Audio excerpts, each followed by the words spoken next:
Yeah, so can we just take us through the week, just what practice has been like, any major changes? Like, No. I mean, we obviously got an additional recovery day in there. It's nice to have the Saturday game. It gives us the additional day, so we were able to do a proper recovery on a Monday that we could control. I mean, typically when it's an off day, they're kind of on their own in terms of doing that piece. So we were able to do that. Able to get another practice in on Tuesday, just in terms of a heavier practice. Wednesday recovery, and now back into our regular rhythm for this week. do you feel like is this when you turn up the intensity in terms of practices and you're looking at more specific things? No, we don't play. We don't play the name on the front of the jersey. So the way we practice from day one in preseason to now shouldn't be any different. What could we expect just from facing UCLA? I think from us or from UCLA. Sorry? From us or from UCLA. From you guys. From us, I think the same as what you've seen here all season. I think it's been intense performance. Trying to get after the ball and get the ball back as quick as possible. Nice and compact defensively. We created chances. Now the next piece of it, is now to put the ball in the back of the net, and that's what we've been talking about in terms of making sure that we're committed to getting runs into the 18-yard box, committed to making sure when we create situations when we've got advantages to take advantage of those. So it's now kind of putting the cherry on the top of it all. What do you know from UCLA, just from, they're such a powerhouse program. They have former Oregon Duck on there. Just what have you learned from them so far? Listen, they're always good. You know what I mean? In terms of that, they've always got good players. They've always, they're always organised. Marguerite's an excellent coach, and so they're a good team every single year.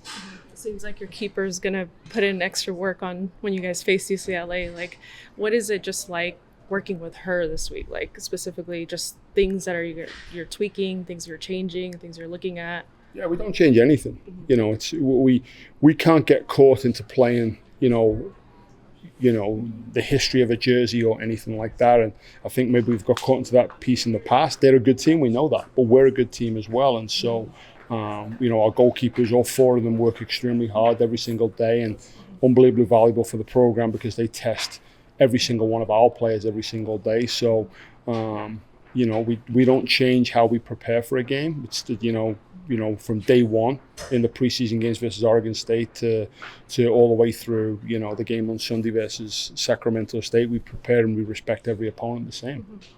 One of the players had mentioned it's about the player from the head up, developing that mental game of who they are, defining their identity.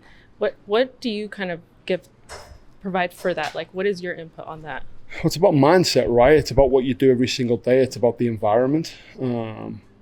This is elite athletics, and so it's about how you prepare every single day, and you go about your day-to-day business with the mindset of an elite individual. When I say athletes, not even an athlete, it's individuals. You look at anyone who's successful throughout life and in whatever industry that they do, they've got a mindset that they're going to do the things to the very best of their ability. Average breeds average, and excellence breeds excellence. So the reality is it's excellence every single day, and it's I stole that line from a sports psychologist that worked with the Dodgers and worked with us with the national team, and that was his whole philosophy that at the elite level, athletes are all the same, neck down, but from the neck up, that's what separates the elite ones. What's his name? His name is Eric Potterat. So. Do you guys have conversations about mental health? Is that absolutely? We bring our mental health counselors in, a number of times throughout the year. We've got really good resources with regards to that piece. So our student athletes can take mental health days whenever they want. It's such an important piece of it. These are developing human beings and developing individuals. So everybody has tough days. I have tough days, you have tough days.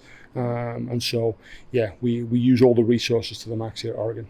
You feel like it's been more talked about this season, years after, during your tenure here? Like, has it been an open discussion more? Absolutely. I mean, since day one, because I came from an environment where we had all of those resources. you value the benefit of having, Dr. McCullough and all those different people. So you use those benefits to the max. We're not experts about it, and so we use those resources, and we if our kids need to talk to someone that's outside the scope of what we have in the department, then we find someone to help them with that piece. So mental health is extremely important, and whether it's for regular students, whether it's for student athletes, whether it's just for athletes in general. So you have to use every resource available to you. Mm-hmm. Okay. Thank you, Coach. This transfer class has come in and pretty much top to bottom has contributed. I think transfers have accounted for upwards of 50% of your point production this year.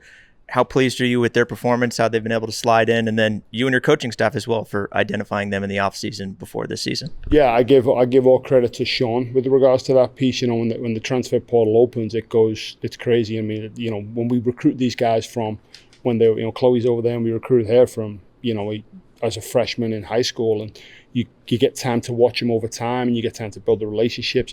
It's not like that with the transfers, because you've literally got a 48-hour window to get the first conversation, to get organized, getting them on campus, and get them on campus ASAP. And so the way Sean went about that, and then on top of that, we made sure we went and got people from programs where we knew the head coaches, so we could rely on the references we were given, because the ability piece is easy. We've got access to so much video these days that we can watch 50 games of Sydney Hennessy play.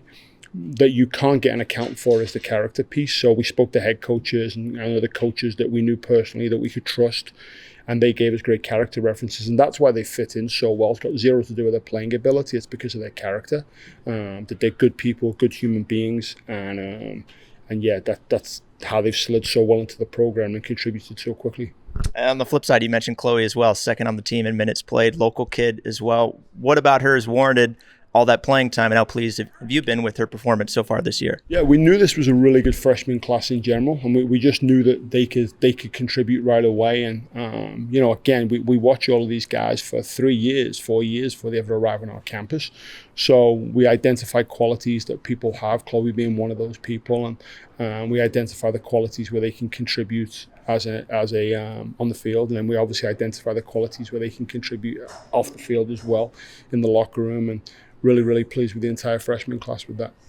Last one for me, unbeaten at home. Great crowd so far this year. I think 3 clean sheets in 4 games at home. Individually with Maddie, talk about her performance and how she's been in net this year, and then just as a whole, how's it feel just to go into 4 matches and come out with 4 wins here at Pape?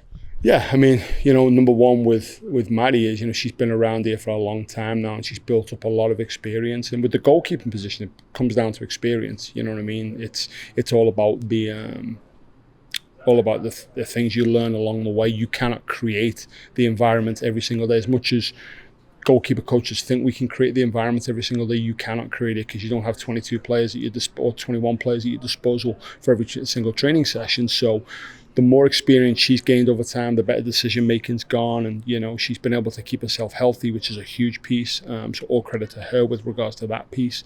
And so all 4 of them push each other extremely well every single day, and they're outstanding with regards to that. Just the work ethic that Sean has them, taking over with is unbelievable. So listen, it's another game for us, and we want to make sure that we put forth put our best foot forward. We've been so lucky to have the crowds that we've come out. It's a challenge when you're a quarter system school that your students aren't on campus, you know what I mean, for at least, more than half of your season. And so we're so grateful to the community for coming out and supporting us, and our families traveling, man. I think we're coast to coast now with our roster. We got families from New York, we got families coming in from Southern California. So we're just so lucky that we've got the family and we've got the communities coming out here, and they're here to cheer us on at Pape. So very lucky, and we're very appreciative.